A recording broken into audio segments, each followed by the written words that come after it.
Hello दोस्तों, आपका स्वागत है आपके अपने YouTube channel my stock market MSM पे। दोस्तों, इस चैनल पे आपको स्टॉक मार्केट और उससे जुड़ी हुई इन्फॉर्मेशन, स्टॉक मार्केट की नॉलेज और आपकी क्वेरीज के आंसर बहुत ही सीधे और आसान तरीके से बताए जाते हैं। दोस्तों, एमएसएम का उद्देश्य स्टॉक मार्केट से रिलेटेड नॉलेज शेयर करना है। यहाँ पर किसी भी तरह के स्टॉक्स की बाय या सेल रिकमेंडेशन नहीं दी जाती है। तो चलिए दोस्तों, वीडियो शुरू करते हैं। दोस्तों, वीडियो शुरू करने से पहले आपसे मेरी रिक्वेस्ट है कि कृपया चैनल को सब्सक्राइब करें और बेल आइकन को प्रेस करें, जिससे आपको मेरे लेटेस्ट वीडियोस की नोटिफिकेशन मिलती रहे। आपके सब्सक्रिप्शन से ही मुझे मोटिवेशन मिलता रहेगा। तो चलिए हम आज का वीडियो शुरू करते हैं। दोस्तों, आज का ये वीडियो बहुत ही इंटरेस्टिंग होने वाला है। आप बहुत सारे दोस्तों की रिक्वेस्ट आई कि हमें पेनी स्टॉक के बारे में जानना है, कुछ ऐसे मल्टी बैगर पेनी स्टॉक्स के बारे में बता सकते हैं जो आगे चल के फ्यूचर में बहुत ज़्यादा ही मल्टीबैगर रिटर्न देंगे। तो सबसे पहले तो दोस्तों, ये वीडियो किसी भी स्टॉक को बाय करने की रिकमेंडेशन नहीं है। ये सिर्फ एक नॉलेज शेयरिंग प्लेटफॉर्म की तरह यूज़ किया जा रहा है। इसमें मैं आपको 5 पेनी स्टॉक्स बताऊंगा जो कि मुझे लगता है कि अच्छा परफॉर्म कर सकते हैं, लेकिन अगेन ये एक बाय रिकमेंडेशन नहीं है। आपको अगर कुछ खरीदना है तो आप प्लीज़ उस स्टॉक के बारे में रिसर्च करिए, अपने फाइनेंशियल एडवाइज़र से बात करिए, तभी आप कोई डिसीजन लीजिए। दोस्तों, क्योंकि पेनी स्टॉक ऐसे स्टॉक्स होते हैं जिनकी मार्केट वैल्यू वैल्यू मीन्स इनका प्राइस बहुत कम होता है और उनकी मार्केट कैप भी बहुत कम होती है। तो वो स्टॉक बहुत ही रिस्की होते हैं। क्योंकि इनका प्राइस बहुत कम होता है तो रिटेल इन्वेस्टर बहुत ज़्यादा ही अट्रैक्ट होता है। हम स्टॉक के प्राइस पे उसको खरीदने की कोशिश करते हैं, ना कि स्टॉक के फंडामेंटल या कंपनी के फंडामेंटल्स पे। तो इस वीडियो में हम देखेंगे कि कौन से टॉप 5 पेनी स्टॉक मुझे लगता है कि आगे चल के एक साल में अच्छा रिटर्न दे सकते हैं, या उनकी एनालिसिस क्या बोलती है, उनका शेयर होल्डिंग पैटर्न कैसा है। तो आइए सारी डिटेल में डिस्कस करते हैं। तो दोस्तों, यहाँ पे आप देख सकते हैं कि कुछ पेनी स्टॉक्स जिन्होंने करीब 3 महीने में ही 1 लाख रुपए को लगभग 2.5 करोड़ कर दिया है। तो पेनी स्टॉक एक्चुअली ऐसे ही होते हैं जो एकदम से शूटअप होते हैं और पैसे को 3 टाइम्स 4 टाइम्स इवन 100 टाइम्स भी कर देते हैं। लेकिन पेनी स्टॉक ऐसे भी होते हैं जो पैसे को पूरा जीरो भी कर देते हैं। तो आप देख सकते हैं 1 लाख रुपए को 2.5 करोड़ 3 महीने में कर दिया। ये 10,000 रुपए को 25 लाख सिर्फ 3 महीने में कर दिया। तो पेनी स्टॉक्स ऐसे ही होते हैं, इसलिए हम इसको बहुत ही रिस्की कैटेगरी में डालते हैं और हमें उसके बारे में पूरी जानकारी लेने के बाद ही अपना पैसा डालना। और याद रखिए, आपके पोर्टफोलियो का सबसे छोटा अमाउंट पेनी स्टॉक में होना चाहिए। ज़रूरी भी नहीं है कि आप पेनी स्टॉक में आप सिर्फ और सिर्फ वो पैसा डालें जिसका आपको बिल्कुल ज़रूरत नहीं है। अगर वो लूज़ भी हो जाता है, पूरा पैसा ज़ीरो भी हो जाता है, तो आपको कोई दुख नहीं होने वाला। तो आप 1,000 रुपये या 2,000 रुपये मैक्सिमम पेनी स्टॉक में डाल सकते हो। और पेनी स्टॉक के लिए भी आप 5 या 10 पेनी स्टॉक में 500-500 रुपये करके लगाइए। उन 10 में से अगर 2 स्टॉक चल गए और 8 स्टॉक नहीं चले, तो आपका वो पूरा बैलेंस कर देंगे। और वो अगर 1,000% बढ़ गए तो आप इवेंचुअली आप प्रॉफिट में आ जाते हैं। तो चलिए हम देखते हैं कि कौन से 5 पेनी स्टॉक मुझे लगता है जो जो मुझे सही लगते हैं, मुझे परफॉर्मेंस उसमें दिखती है, और वो उनका क्या पैटर्न है, फंडामेंटल्स क्या है, हम इसको समझने की कोशिश करेंगे। तो पहला स्टॉक है केबीसी ग्लोबल शेयर। तो ये केबीसी ग्लोबल जो है, ये कारदा कंस्ट्रक्शन करके है। ये कंस्ट्रक्शन में काम करती है। तो आप ये देख सकते हैं कि ये स्टॉक करीब करीब 2018 से मार्केट में है, लेकिन ये बिल्कुल नहीं चला है। और 2020 के बाद से ये स्टॉक एकदम से बहुत तेज़ इसमें एक मूव आया और लगभग 760%, 750-800% का इसने रिटर्न दिया।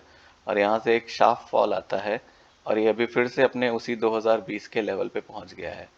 ये आप देख सकते हैं, यहाँ पे 2020 के लेवल पे है।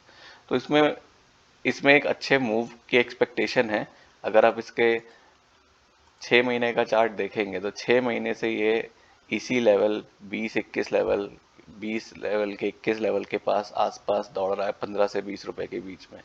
तो भी इसमें ऐसा लगता है कि इसका जो लोएस्ट है वो आ चुका है, 6 महीने से कंसोलिडेट ही हो रहा है। इसमें एक अच्छा मूव दिख सकता है। तो हम देखते हैं कि करती क्या है केबीसी ग्लोबल जो है। आप ये देखिए, कंस्ट्रक्शन में है, कारदा ग्रुप की कंपनी है। इसका मार्केट कैप बहुत ही कम है, 980 करोड़ रुपए के करीब है। इसकी बुक वैल्यू, इसका पी, इसका आरओसी, हालांकि काफ़ी वीक होता है क्योंकि ये पेनी स्टॉक होते हैं। हालांकि ये डिविडेंड देने वाली कंपनी है। फेस वैल्यू इसका 1 रुपये है। इसमें देखेंगे कि इसका शेयर होल्डिंग पैटर्न, उससे पहले हम देखते हैं इस कंपनी के प्रोज एंड कॉन्स क्या बताए जा रहे हैं। कंपनी हैज़ रिड्यूस डेट, इसने अपना डेट को रिड्यूस किया हुआ है, जो कि एक कंपनी के पॉइंट ऑफ व्यू से काफ़ी अच्छा होता है कि अपने डेट को रिड्यूस करेगी, और जितनी जल्दी डेट फ्री होगी वो कंपनी अच्छा परफॉर्म करके देगी। लेकिन इसमें बहुत सारी कमियां भी हैं, जैसा कि आप देख सकते हैं अपने बुक वैल्यू से 7.4 टाइम्स का ऊपर चल रही है। प्रमोटर होल्डिंग इसमें डिक्रीज हुई है, आप देख सकते हैं लगभग 14-15% प्रमोटर्स होल्डिंग लास्ट एक क्वार्टर में ये डिक्रीज हुई है। तो ऐसे ही हम देखते हैं कि इसमें होल्डिंग पैटर्न इस समय क्या है। इसका होल्डिंग पैटर्न आप देखेंगे, प्रमोटर्स ने जून में 58% थी, 58% इसका प्रमोटर होल्डिंग थी, जो कि कम हो गया 47%, और अभी दिसंबर में और कम हो गया है। लेकिन इसके साथ साथ आप ये देखेंगे कि एफ की होल्डिंग्स बढ़ गई है। एफ की 6% से 12% हो गई, और अभी दिसंबर में 18% हो गई। तो कभी होता क्या है कि प्रमोटर्स होल्डिंग कम होती है क्योंकि प्रमोटर्स अपने शेयर बेचते हैं, लेकिन उसको वो कहाँ जा रहा है शेयर, इस पे डिपेंड करता है। अभी यहाँ पे फॉरेन इन्वेस्टर इसको बाय कर रहे हैं, मतलब वो इस कंपनी में भरोसा दिखा के अपनी इन्वेस्टमेंट बढ़ा रहे हैं। सिमिलरली आप देख सकते हैं DIIs जो इंडिया के इन्वेस्टर्स होते हैं, बिग इन्वेस्टर्स, उनमें उनकी ऑलमोस्ट सेम है परसेंटेज, और पब्लिक ने भी अपनी परसेंट बढ़ाई है। तो रिटेल इन्वेस्टर हमेशा पेनी स्टॉक को बाय करने के लिए लगा रहता है। तो ये है। इसके साथ हम देखेंगे अगला पेनी स्टॉक कौन सा। अगला पेनी स्टॉक हमारे पास है वीज़ा स्टील शेयर। जैसे नाम से ही बदलता है कि वीज़ा स्टील, ये स्टील मैन्युफैक्चरिंग में काम करता है। तो इसमें आप देखिए, इसने पिछले 1 साल का रिटर्न देखिए। इस पिछले 1 साल में इस कंपनी ने लगभग आप देख सकते हैं 140% रिटर्न, अभी मैक्सिमम इसने रिटर्न करीब करीब 200% के ऊपर रिटर्न दिया। तो स्टॉक यहाँ से 2 गुना हो गया, 4 गुना हो गया यहाँ से स्टॉक, देख सकते हैं। 5 साल का हम लगाएंगे तो 5 साल में ये कंपनी ने एक्चुअली रिटर्न नहीं दिया है, नेगेटिव रिटर्न दिया है। बट अब यहाँ पे आप देखेंगे तो ये भी एक लेवल है। इस लेवल के बाद इसने बॉटम बनाया 2 रुपये 80 पैसे का, और यहाँ से ऊपर चलना शुरू हुआ। तो एक ये इस लेवल के आसपास आके इसको लगता है ये यहाँ पे ब्रेक करेगा और ऊपर जा सकता है। तो चलिए देखते हैं कि वीज़ा स्टील की प्रमोटर होल्डिंग क्या है। इसकी मार्केट कैप बहुत ही कम है, 186 करोड़ की है।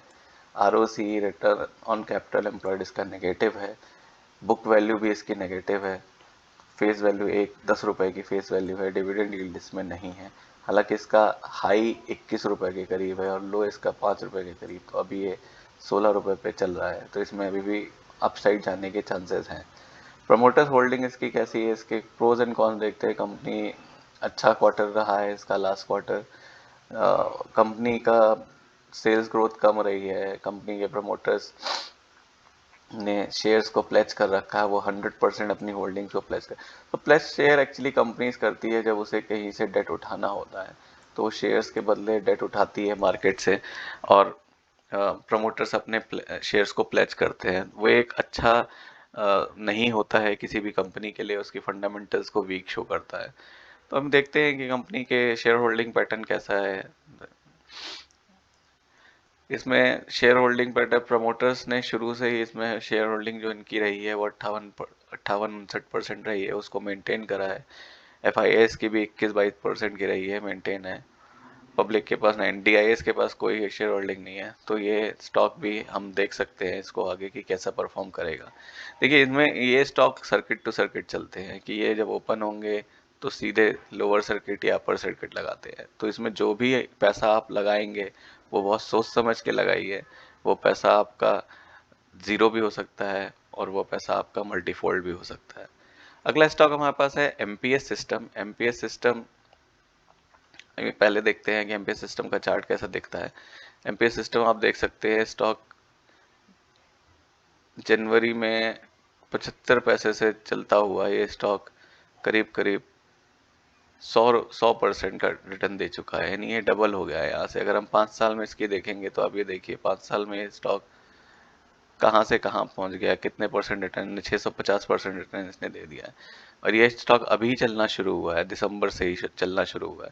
तो इस स्टॉक को भी देखा जा सकता है, बहुत कम वैल्यू का है। इसके इसके मार्केट कैप 1700 करोड़ रुपए के करीब है। डिविडेंड यील्ड नहीं है इसमें, और ये आरओसी इसका नेगेटिव है। देखते हैं कंपनी के शेयर होल्डिंग पैटर्न कैसा है। इसका शेयर होल्डिंग पैटर्न देखिए, प्रमोटर्स ने अपनी होल्डिंग्स को कंटिन्यूसली घटाते चले गए हैं। एफआईआईज का बिल्कुल पैसा नहीं लगा है, तो ये सिर्फ प्रमोटर्स और पब्लिक के पास ही है। ऐसे स्टॉक काफ़ी रिस्की होते हैं बिकॉज पब्लिक पैनिक में आके सेल करती है, और फोमो में आके ही वो पब्लिक उसे बाय करती है। प्रमोटर्स अपनी होल्डिंग्स कम कर रहे हैं, एफआईआईज खरीद नहीं रहे हैं। ऐसे स्टॉक से हमें शायद दूर रहना चाहिए, वही बेटर रहता है। अगला स्टॉक हमारा CCCL शेयर है। ये भी एक कंस्ट्रक्शन कंपनी है। इसका भी देखिए कि पिछले एक महीने में स्टॉक कहाँ से कहाँ पहुँच गया। 1 रुपये 25 पैसे से 2 रुपये 50 पैसे डबल हो गया स्टॉक। अगर हम इसको 6 महीने में देखेंगे, 6 महीने में स्टॉक ने लगभग 230% का रिटर्न दिया है। तो ऐसे ही देखते हैं CCL क्या काम करता है। CCL ये कंपनी कंस्ट्रक्शन डिज़ाइन इंजीनियरिंग में है। इसका बहुत ही कम मार्केट कैप है, 80 करोड़ रुपए का, और डिविडेंड डील है नहीं। फेस वैल्यू ठीक ठाक है, 2 रुपए की है। इसमें प्रमोटर्स की होल्डिंग, इसमें कंपनी में कोई भी इसके पॉजिटिव साइड्स में नहीं बता रहे हैं। कंपनी के बहुत सारे नेगेटिव्स हैं। सेल्स ग्रोथ इसकी नेगेटिव में रही है 5 साल की। प्रमोटर्स होल्डिंग बहुत लो है। हम देखते हैं होल्डिंग्स कैसी रही है। प्रमोटर्स होल्डिंग है देखिए 15% है, वो शुरू से ही है। अच्छी चीज़ ये है कि प्रमोटर्स होल्डिंग मेंटेन रही है पिछले 2 साल से। एफआईआईज की होल्डिंग एक्चुअली यहाँ पे 0 हो गई है। डीआईएस ने यहाँ पे अपनी होल्डिंग्स मेंटेन रखी है, 58% के अराउंड डीआईएस की है, और पब्लिक की होल्डिंग 27% है। तो इस स्टॉक को भी हम देख सकते हैं, ये बहुत ही छोटे लेवल पे है। दूसरा स्टॉक है एफसीएफ सॉफ्टवेयर, एक आईटी का पेनी स्टॉक है। देखिए आईटी कंपनी बहुत ही अच्छे परफॉर्म करती हैं, बट पेनी स्टॉक ज़रूरी नहीं है कि परफॉर्म करे। पिछले एक महीने में या 6 महीने में स्टॉक को देखेंगे तो स्टॉक ने करीब करीब 300% का रिटर्न दिया हुआ है। तो ये एक अच्छा स्टॉक है, बट आज के टाइम में अगर इसको देखेंगे तो ये स्टॉक लोअर सर्किट पे लगा रहा है, और ये पिछले 4-5 दिनों से लोअर सर्किट ही लगाता जा रहा है। टोटल अब देखेंगे कि इसने अपने एक हाई को बनाया, और उस हाई के पास आके ही ये यहाँ पे एक रेजिस्टेंस फेस किया, और वहाँ से ही ये अभी नीचे आ रहा है।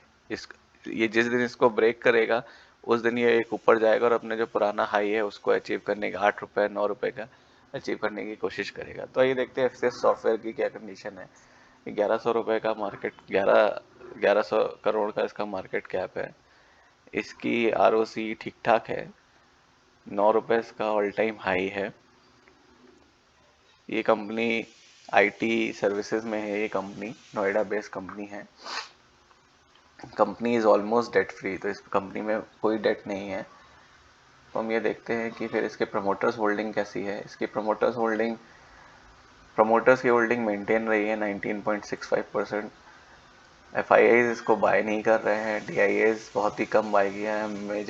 मेजर जो कंट्रीब्यूशन है वो पब्लिक का है, रिटेल इन्वेस्टर का 80% है।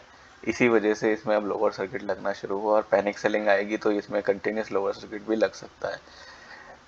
तो दोस्तों ये कोई भी स्टॉक बाय रिकमेंडेशन नहीं है, ये सिर्फ और सिर्फ नॉलेज के लिए बता रहा हूँ। इसमें जो भी आप पैसा लगाइए बहुत ही सोच समझ के लगाइए, क्योंकि ये पैसा ज़ीरो भी हो सकता है और ये पैसा मल्टीफोल्ड भी हो सकता है। पेनी स्टॉक में बहुत ही कम पैसा लगाना चाहिए। आप बताइए आपको पेनी स्टॉक के बारे में, या आपके पास कोई पेनी स्टॉक है या जिसे जिसे आप वॉच कर रहे हैं उसके बारे में आपको और डिटेल जानकारी चाहिए।